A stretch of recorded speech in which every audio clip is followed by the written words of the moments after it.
गंदम की मार्केट में सिंध और पंजाब में ज़बरदस्त तेज़ी। नया रेट 6,200 रुपये तक पहुंच चुका है, जबकि आज से 2 रोज़ पहले मार्केट 5,900 रुपये तक थी। लेकिन अब देखा जाए तो मार्केट 300-400 रुपये फी मन इजाफे के साथ 6,150 रुपये तक, यानी हैदराबाद लोकल मार्केट। पंजाब में भी इस टाइम तेज़ी का रुझान। रावलपिंडी इस्लामाबाद में नई गंदम के रेट 2625 से लेकर 2650 रुपये फी मन, जबकि लाहौर मार्केट में नए गंदम के रेट 2525 से 2550 रुपये फी मन।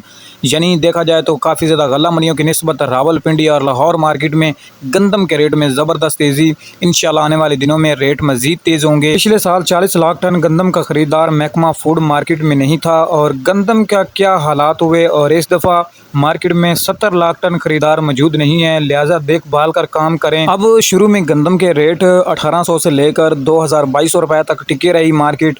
अब थोड़ा सा सूखा मोचर आया है मंडियों में, तो रेट मज़ीद बढ़ना स्टार्ट हो चुके हैं, क्योंकि इस टाइम पुरानी गंदम की कीमतें 2800-2900 रुपये फी मन है, और जबकि नई गंदम की मार्केट इस टाइम 2400 से लेकर 2650 रुपये तक फी मन। हमारा इस चैनल के ज़रिए किसान भाइयों की तमाम रहनुमाई की जाती है। कोई भी मार्केट के मुतल्लक लम्हा ब लम्हा खबर आप लोगों को मिलती रहे।